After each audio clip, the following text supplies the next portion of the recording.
चले रोशनी को देख, तुम भूल गए वो रात अंधेरी, लूट कर गए थे जो लोग तुमने उनको माफ़ कर दिया। शहीद हुए थे लोग जिस भारत के लिए तुमने वो भारत ही बदल दिया। राज की लालसा में भाई भाई लड़ा दिए उन विदेशियों ने, ऐसा कह के कब तक तुम खुद को सांत्वना दोगे। तुम आपस में खुद लड़े थे ये समझ तुम कब अपनी सोच बदलोगे। आज़ाद हो चुके हैं हम, भला ऐसा सोच क्यों तुम खुश होते हो। ऐसा क्यों नहीं सोचते कि खुद के ही देश में तुम गुलाम कैसे बन गए। इतिहास को देखो, कभी फारसी, कभी फिलिपियन, कभी मुग़ल तो कभी फिरंगियों ने तुमको लूटा है।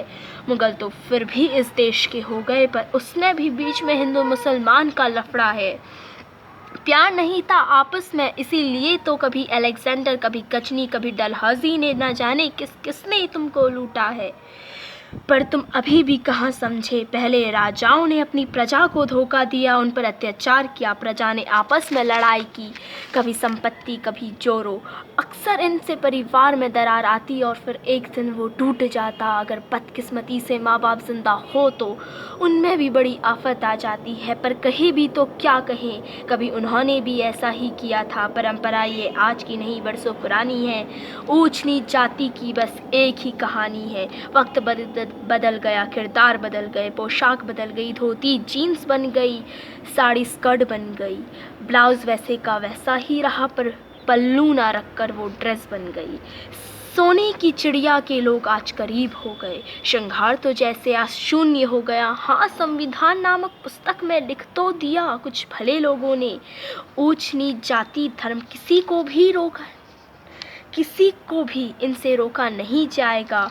पर फिर क्यों परीक्षा में ST GC OBC का घपला है। धर्म चुनाव में नेताओं का एक सहारा है। वक्त कम है, तुम ये धर्म जाति को भुला दो, साथ में प्यार रखो और भारत को सोने की चिड़िया वापस बना दो। वरना आज सच में रोएगी उन वीरों की आत्मा जिनने इस देश के लिए दी जान थी। अब एक बार आँखों से मोह का पर्दा हटा दो, भारत को गौरवान्वित आज तुम फिर से बना दो। आज तुम भारत की इस माटी के रिश्ते का फ़र्ज़ निभा दो। लालच को खुद से बेहद दूर कर दो और भारत को वापस सोने की चिड़िया बना दो। लेखिका मुस्कान Rana. Sorry for the background and I hope you like this poem. Please like, share and subscribe, and I hope you understand it.